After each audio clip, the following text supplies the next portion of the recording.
Shri R V Babu, നിരപരാധികളും നിസ്സഹായരുമായ വിനോദസഞ്ചാരികളെ കൊല്ലുന്നത് സ്വാതന്ത്ര്യ സമരം. മതത്തിൻ്റെ പേര് ചോദിച്ച ശേഷം ആ പാവങ്ങളെ പോയിന്റ് ബ്ലാങ്കിൽ നിർത്തി വെടിയുതിർത്തവർ സൂപ്പർ സ്റ്റാർ. പാകിസ്ഥാൻ ഉപപ്രധാനമന്ത്രിയാണ് ഇന്ന് സ്വാതന്ത്ര്യസമര പോരാളികൾ എന്ന് വിശേഷിപ്പിച്ചത്. പാകിസ്ഥാൻ്റെ പങ്ക്, പഹൽഗാം ഇൻസിഡൻറ്റിൽ പാകിസ്ഥാൻ്റെ പങ്ക് തെളിഞ്ഞിട്ടും അത് പാകിസ്ഥാനിൽ അധികാരത്തിലിരിക്കുന്നവർ തന്നെ തുറന്ന് പറഞ്ഞിട്ടും നമ്മുടെ ഈ കേരളത്തിലിരിക്കുന്ന ഇടത് വലത് കക്ഷികൾ പാകിസ്ഥാൻ്റെ പേര് പോലും പരാമർശിക്കുന്നില്ല. നോക്കൂ, ഹമാസ് തീവ്രവാദികളെയും ഹമാസ് സ്വാതന്ത്ര്യ പോരാളികൾ, സ്വാതന്ത്ര്യ സമര പോരാളികൾ എന്ന രീതിയിലാണല്ലോ വിശേഷിപ്പിച്ചത്. ഇതൊക്കെ ചേർത്ത് വായിക്കുമ്പോൾ ഇപ്പോഴും പാകിസ്ഥാനോട് കൂറ് കാണിക്കുന്ന വലിയൊരു വിഭാഗം നമ്മുടെ നാട്ടിൽ തന്നെ ഇല്ലേ? തീർച്ചയായും അനിൽ നമ്പ്യാർ, നമ്മൾ പ്രസിദ്ധമായ ഒരു ചൊല്ല് കേട്ടിട്ടുണ്ടാവും. അതായത്, എൻ്റെ ശത്രുക്കളുടെ കാര്യം ഞാൻ നോക്കിക്കോളാം, ദൈവമേ എൻ്റെ മിത്രങ്ങളിൽ നിന്ന് എന്നെ രക്ഷിക്കണേ എന്ന് പറഞ്ഞിട്ട് ഒരു ചൊല്ലുണ്ട്. നമ്മുടെ രാജ്യത്തിൻ്റെ ഉപ്പും ചോറും തിന്ന്, നമ്മുടെ രാജ്യത്തിൻ്റെ എല്ലാ സൗകര്യങ്ങളും അനുഭവിച്ച്, നമ്മുടെ രാജ്യത്തിൻ്റെ ഭരണഘടനയുടെ എല്ലാ തരത്തിലുള്ള സ്വാതന്ത്ര്യവും അനുഭവിച്ച്, ഭരണഘടന നൽകുന്ന സംരക്ഷണവും വാങ്ങി ഇവിടെ ജീവിക്കുന്ന കുറച്ച് ആളുകൾ അവർ ഈ കുറച്ച് കാലങ്ങളായിട്ട് നടത്തിക്കൊണ്ടിരിക്കുന്ന പ്രവർത്തനങ്ങളെ വിലയിരുത്തുമ്പോൾ നമുക്ക് ഈ പുറത്തുള്ള ശത്രുക്കളെക്കാൾ നമ്മൾ ഭയപ്പെടേണ്ടത് അകത്തുള്ള നമ്മുടെ തന്നെ ചില ആളുകളാണ് എന്നുള്ളതാണ് വാസ്തവം.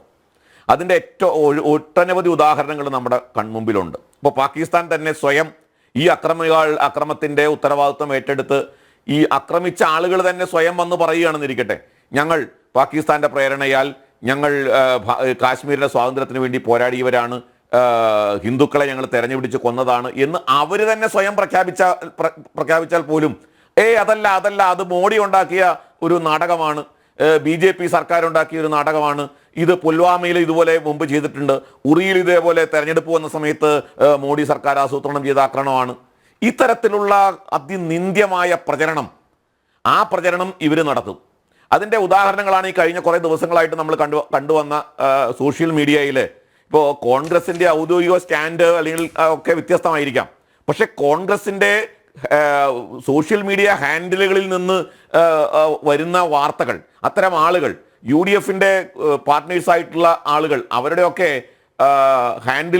സോഷ്യൽ മീഡിയ ഹാൻഡിലുകളിൽ വരുന്ന വാർത്തകൾ അല്ലെങ്കിൽ അവരുടെ പോസ്റ്റുകൾ കണ്ടാൽ എത്ര നിന്ദ്യമായ രാജ്യവിരുദ്ധമായ പ്രസ്താവനകളാണ്, എഴുത്തുകളാണ് അവർ നടത്തിക്കൊണ്ടിരിക്കുന്നതെന്ന് മനസ്സിലാവും. ആസൂത്രിതമായിട്ട് ഈ രാജ്യത്തിൻ്റെ തകർക്കാൻ ശ്രമിക്കുന്ന വിദേശ ശക്തികളുടെ അജണ്ടയ്ക്കനുസരിച്ച് അവർ പ്രവർത്തിക്കുകയാണ്. അവർക്ക് വേണ്ടിയാണ് ഇവർ ഈ പ്രവർത്തനം മുഴുവൻ നടത്തുന്നത് എന്ന് നമുക്ക് വ്യക്തമാകുന്ന തരത്തിലാണ്. ഇപ്പോൾ നോക്കൂ, ഇന്നലെ ഈ കഴിഞ്ഞ ദിവസമാണ് കാസർഗോഡ് ഈ മുസ്ലിം ലീഗിൻ്റെ ഒരു നേതാവ് ബഷീർ വെള്ളിക്കോത്ത് എന്നാണ് അദ്ദേഹത്തിൻ്റെ പേര്, മുസ്ലിം ലീഗിൻ്റെ സംസ്ഥാന സമിതി അംഗമാണ്, അവിടുത്തെ മണ്ഡലം പ്രസിഡന്റാണ്, വലിയ ഒരു പ്രഭാഷകനായിട്ട് നാട് മുഴുവൻ പ്രഭാഷണം നടത്തുന്ന ആളാണ്. അയാളുടെ ഫേസ്ബുക്ക് പോസ്റ്റ് ഉണ്ടായിരുന്നല്ലോ. അയാൾ എന്താ പറഞ്ഞത്? ഇത് നരേന്ദ്രമോദി ആസൂത്രണം ചെയ്ത ആക്രമണമാണ്, 26 നിരപരാധികളെ വിനോദസഞ്ചാരികളെ കൂട്ടക്കൊല ചെയ്തത് ഈ നരേന്ദ്രമോദിയുടെ ആസൂത്രണമാണ് എന്നായിരുന്നു. ഇത് തെരഞ്ഞെടുപ്പിന് മുന്നോടിയായിട്ട് കണ്ടുകൊണ്ട് നടത്തിയിട്ടുള്ള ആക്രമണമാണ്, BJP RSS ആസൂത്രണം ചെയ്തതാണ്. അവിടെ ഹിന്ദു ഐക്യവേദിയുടെ ജില്ലാ പ്രസിഡന്റ് ഷാജി നൽകിയ പരാതിയുടെ അടിസ്ഥാനത്തിൽ ഇപ്പോൾ പോലീസ് അയാൾക്കെതിരെ കേസെടുത്തിട്ടുണ്ട്, അയാൾ അറസ്റ്റ് ചെയ്യുന്നു. ഇത്തരത്തിൽ കോൺഗ്രസിന്റെ നേതാവ് കണ്ണൂരിൽ പോസ്റ്റ് ഇടുന്നു. ഇങ്ങനെ നമ്മുടെ നാട്ടിൽ ഒട്ടനവധി ആളുകൾ ഈ തീവ്രവാദികൾക്ക് പിന്തുണ അർപ്പിച്ചുകൊണ്ട് അല്ലെങ്കിൽ പിന്തുണ നൽകിക്കൊണ്ട് അവര് സോഷ്യൽ മീഡിയയിൽ വ്യാപകമായ പ്രചരണം നടത്തുന്നു. എഴുത്തുകാരുടെ കൂട്ടായ്മ. അതെ, ഞാൻ അതിലേക്കാണ് വരുന്നത്. ഇപ്പോ സാഹിത്യകാരന്മാർക്ക് ഈ കാശ്മീരിൽ നടന്ന കലാപം അവർ കാണാത്തതല്ലല്ലോ. സാഹിത്യകാരന്മാര് മതം നോക്കി മതം തിരിച്ചു നിർത്തി മതം ഏതാണെന്ന് മനസ്സിലാക്കിയിട്ട് ഹിന്ദുക്കളെ തെരഞ്ഞുപിടിച്ച് കൊല്ലുക.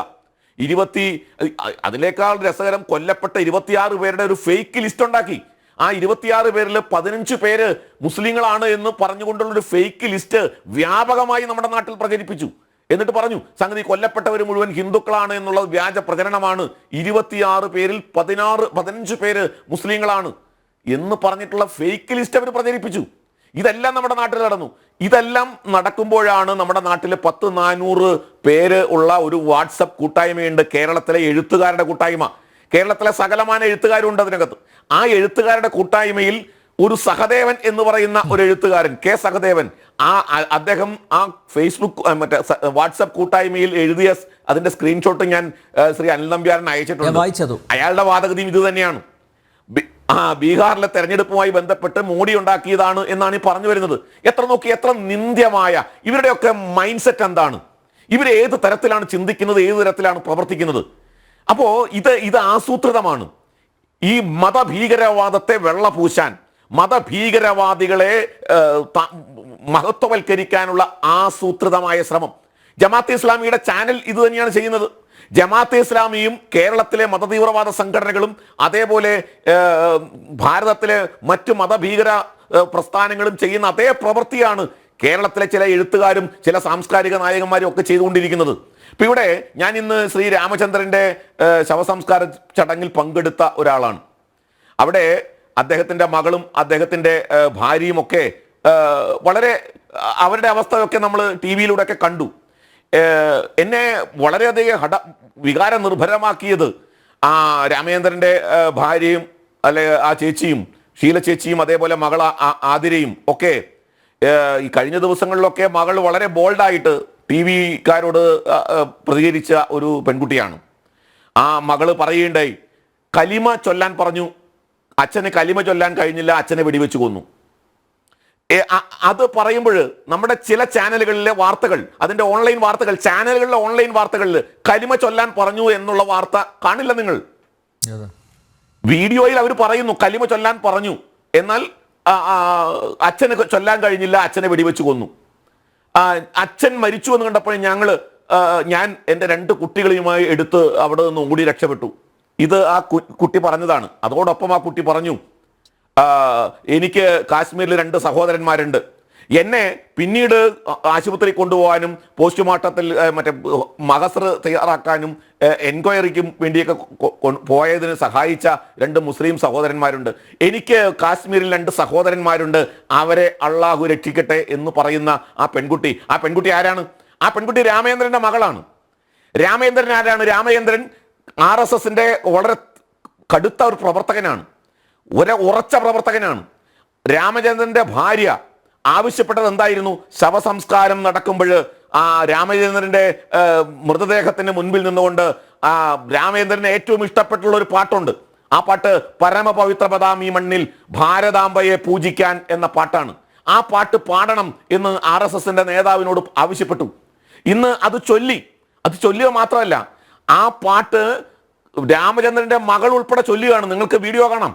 രാമചന്ദ്രന്റെ മകളും അമ്മയും ഒക്കെ ആ പാട്ട് പാടുകയാണ്. കാരണം അവർ വളർന്നത് RSSന്റെ പ്രത്യയശാസ്ത്രത്തിൽ നിന്നുകൊണ്ടാണ്. അവർക്ക് മതവിദ്വേഷമില്ല. അതുകൊണ്ട് അവരെ സഹായിച്ച മുസ്ലിം സമുദായത്തിലെ 2 പേർ അവരുടെ സഹോദരന്മാരായിട്ട് കാണാൻ രാമചന്ദ്രന്റെ മകൾക്കൊരു മടിയുണ്ടായിരുന്നില്ല. മതം മുസ്ലിം ആയതുകൊണ്ട് അവരെ തള്ളിപ്പറയാൻ രാമചന്ദ്രന്റെ മകൾ തയ്യാറായില്ല. കാരണം രാമചന്ദ്രന്റെ മകള് RSS പ്രവർത്തകന്റെ മകളാണ്. RSS പ്രവർത്തകൻ എന്നുള്ളൊരു അച്ഛന്റെ മകളാണ്. ആ മകളെ മതവിദ്വേഷത്തിന്റെ അടിസ്ഥാനത്തിലല്ല രാമചന്ദ്രൻ വളർത്തിയത്. ഒരു RSS പ്രവർത്തകനും മതവിദ്വേഷത്തിന്റെ അടിസ്ഥാനത്തിലല്ല അവരുടെ മക്കളെ വളർത്തുന്നത്. നമുക്ക് കാണാൻ സാധിക്കും, മൃതദേഹം എടുക്കുന്ന സമയത്ത് ചെങ്ങമ്പുഴ പാർക്കിൽ നിന്ന് എടുക്കുമ്പോൾ ആതിരയും അതേപോലെ രാമചന്ദ്രന്റെ ഭാര്യ ശ്രീമതി ഷീല ചേച്ചിയും ഒക്കെ ഭാരത് മാതാ കി ജയ് വിളിച്ചുകൊണ്ടാണ്. അവരുടെ ഉറച്ച രാജ്യസ്നേഹം, ആ രാജ്യസ്നേഹം ആണ് അവർ ആ സമയത്ത് പ്രകടിപ്പിച്ചത്. എത്ര ഉദാത്തമായ, എത്ര ആവേശകരമായ ഒരു ചിത്രമാണ് നമ്മൾ കാണുന്നത്. അപ്പോൾ അങ്ങനെ ഉള്ള ഒരു സാഹചര്യം നമ്മുടെ മുമ്പിൽ നിൽക്കുമ്പോൾ നമ്മുടെ രാജ്യത്തെ തകർക്കാൻ ശ്രമിക്കുന്ന ആ മതഭീകരവാദത്തെ കുറിച്ച് പറയാൻ നമ്മുടെ നാട്ടിലെ രാഷ്ട്രീയക്കാരില്ല. ഇന്നും ഇപ്പോഴും പറയുന്നത് എന്താ? ഇസ്ലാമിക മതഭീകരവാദം എന്നൊരു വാക്ക് നമ്മുടെ നാട്ടിലെ ഈ രാഷ്ട്രീയക്കാർ ഉന്നയിക്കുന്നുണ്ടോ? പാകിസ്ഥാൻ ഒരു മതരാഷ്ട്രമാണ്. പാകിസ്ഥാൻ സ്പോൺസർ ചെയ്ത, പാകിസ്ഥാൻ ലീഡ് ചെയ്ത ഒരു ഭീകരവാദ പ്രവർത്തനമാണ് പഹൽഗാമിൽ ഉണ്ടായത്. എല്ലാവർക്കും അറിയാം. എന്തേ മതഭീകരവാദത്തെ തള്ളിപ്പറയാൻ ഇവർ മടിക്കുന്നേ? മതഭീകരവാദമാണ് എന്നൊരു വാക്ക് പറയാൻ ഇവരെന്താ മടിക്കുന്നേ? ഹിന്ദുത്വ ഭീകരവാദം എന്ന് ആവർത്തിച്ച് പറയുന്ന ഈ രാഷ്ട്രീയ നേതാക്കന്മാർ, അത് VD സതീശനാകട്ടെ, MV ഗോവിന്ദനാകട്ടെ, മറ്റേതെങ്കിലും നേതാക്കന്മാരാകട്ടെ, ഹിന്ദുത്വ ഭീകരവാദം എന്ന് ഇവർ ആവർത്തിച്ച് പറയാറുണ്ടല്ലോ.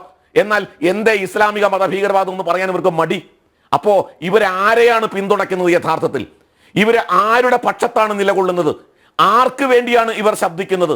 അതുകൊണ്ട് ഇത്തരം കാര്യങ്ങൾ അതുകൊണ്ട് ഞാൻ തുടക്കത്തിൽ പറഞ്ഞ് നമ്മുടെ മിത്രങ്ങളിൽ നിന്നും നമ്മുടെ രാജ്യത്തെ രക്ഷിക്കാൻ എന്ത് വേണം എന്നുള്ളതാണ് പ്രഥമമായിട്ട് ചിന്തിക്കേണ്ടത് എന്നാണ് എനിക്ക് ഈ അവസരത്തിൽ പ്രാഥമികമായി പറയാനുള്ളത്. യെസ്.